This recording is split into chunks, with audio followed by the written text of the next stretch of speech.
back.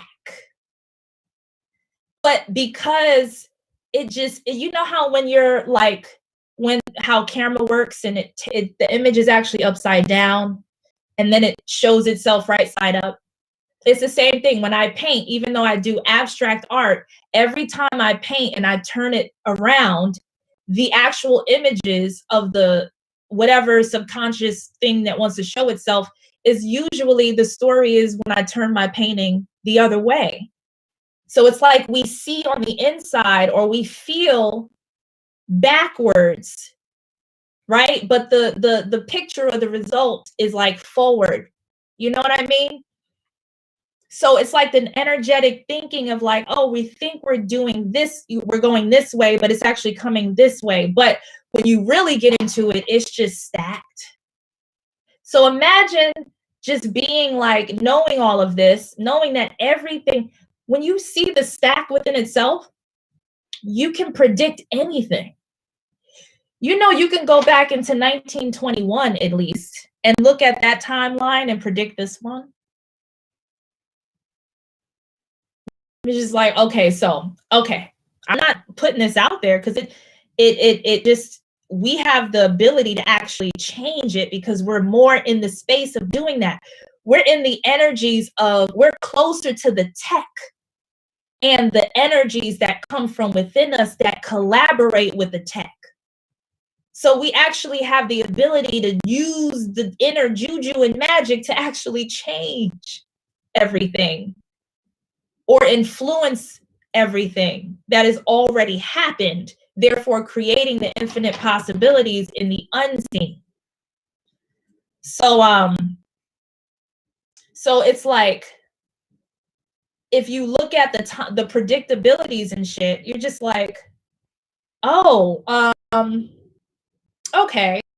So if Tulsa's anniversary is coming up on the 31st, there might be something that happens that gives that energy in 2021. Not expecting a tragedy or an event. There may be like feelings of PTSD. They're talking about Mercury being in retrograde all like around this time. It's just like people are like gearing up to feel a certain kind of way in preparation for the energies and vibrations from the century behind it. So it may not be a big event, but it may be just a feeling on the inside because the DNA is responding to the stack that we can't see. Even when I was rolling through the streets, it was funny because I just happened to be in front of the people and they were like behind. And I said, oh my God, I'm leading, but not. And I said, I'm walking through the streets. I said, there are invisible versions. I said, I'm in 1921 right now. And I said, I started to see like in my inner eye, my clothes change. I started to see the ghost of 1921 walk the streets and 2021 just fucking disappear. I had that moment. I said, damn, yo, I just melted myself into 1921 for a moment and experienced New York 1921 rolling through the streets of a protest. In that moment, I said, damn, this is what we can do. And then I came back into the present time and I said, if I could do that with time in that way, I can do that in any way. But the thing is, we're used to the future is just a mindset. It's not a place.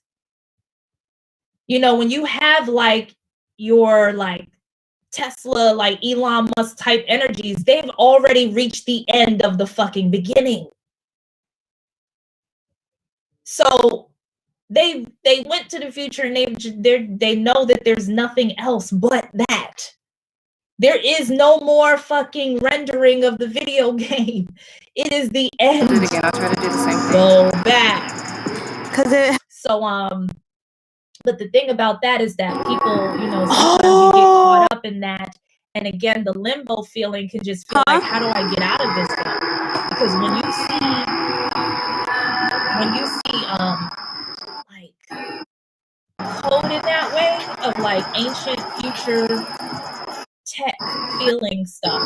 You know, you think you're going crazy. You feel like nobody really gets it because it's everything starts communicating with you.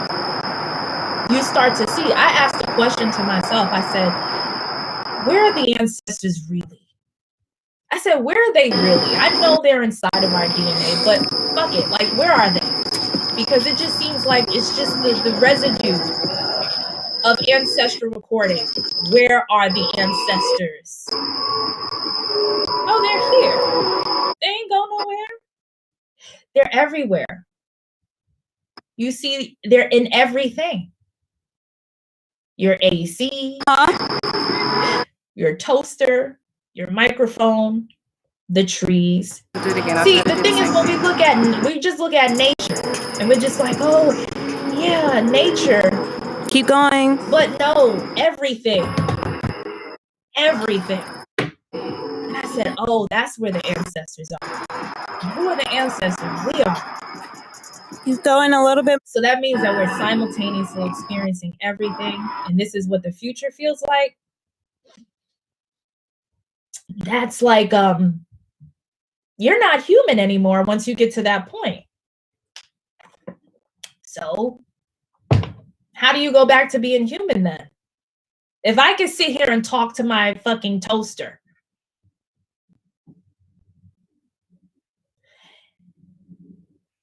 how do I get back to being human? If I could communicate with anything, if I could look at anything and look into the code, just like into the Matrix, and just be like, okay, that's what that is. You know, because when you get to that point, everything has a meaning. Everything means something. Do you know how annoying that is? Everything means something. So then you have to train yourself to not make it mean that anymore because you don't want to give a fuck. It's just like, damn, I can see that.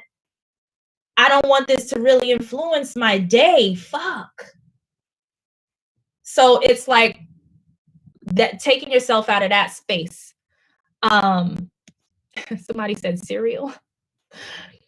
You already explained coding more honestly than the damn show.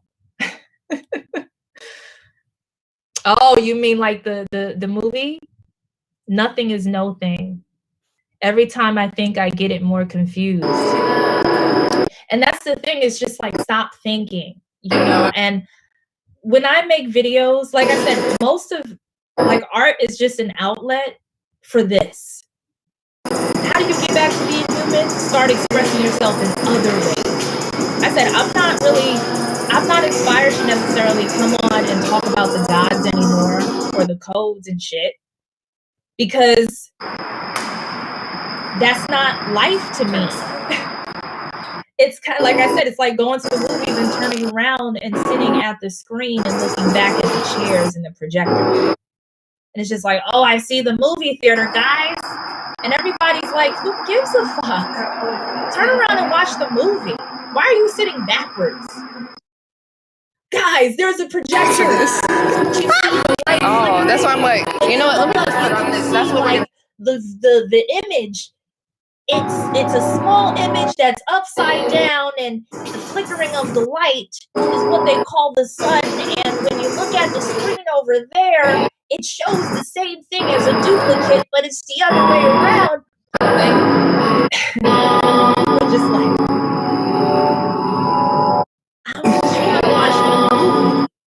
I was just trying to watch the movie. Can I enjoy the movie? But there are some of us who are fucking more interested in actually sitting backwards and looking at the chairs and the projector than the movie.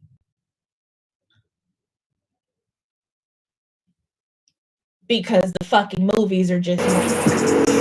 So if the movies are whack, you're just like, well, I guess I'm just going to try to figure out the Matrix then.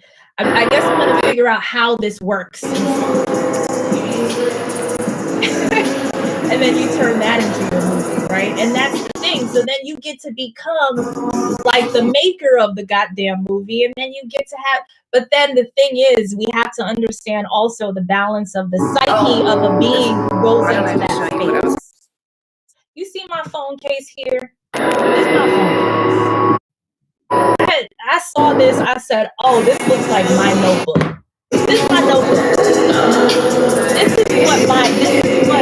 This is what my mind and my life. Nobody knows what the hell this is. None of y'all. What is this? But when I look at it, I know exactly what that shit is. That's what this is. I know exactly what's going on here. And I said, you know why? Because this motherfucker just made this shit up. And then he said, this is what this means. And he dropped the goddamn code and said, I'm gonna go over here and like have a drink. I'll go ahead and spend like fucking 1,000 years trying to figure this shit out. I'm gonna go over here and have a drink. Let me go like party. Let me go have some fun. I mean, this is all I had to do. I just had to create a legacy here. Goodbye. And that's all it is. But sometimes you get so caught up in other people's codes and shit that you get stuck in the limbo of trying to fucking calculate this shit. The true genius does not try to figure this out. The true genius creates this shit and says, you figure it out. Thank you very much. So you're just creating the fucking codes instead of being influenced and swayed. So you become in collaboration with the fucking universe itself. And that's how you get out of limbo. You're just like, okay, I know what this is. I can't unknow, but I want to like still live within my magic and not be haunted by what it is that I do know. So it's really just about getting more into the creativeness and belief and confidence of what you're creating so that the people of the past, which means just a level of consciousness that hasn't caught up yet, can look at your shit, can study it. They can read your book. They can look at your art. They can listen to your music. They can wear your fucking clothes. Like they can do all of that. And that is the beauty of how we keep the stacks going. Because we have to keep the stacks going. Because the codes is what keeps the matrix in place. And my main point with AI and humanity is that it's the past that is at war with itself. Because they just don't understand. And it's like, here's the happy medium that gets a being to like true expansion in something that can feel like a prison. It's kind of like it's like, okay, you know how they say Black people are water beings, right? We're talking about the elements, like Black people, water beings, white people, fire beings, what is it? Red people, earth beings, yellow people, air beings. Then you have the ether.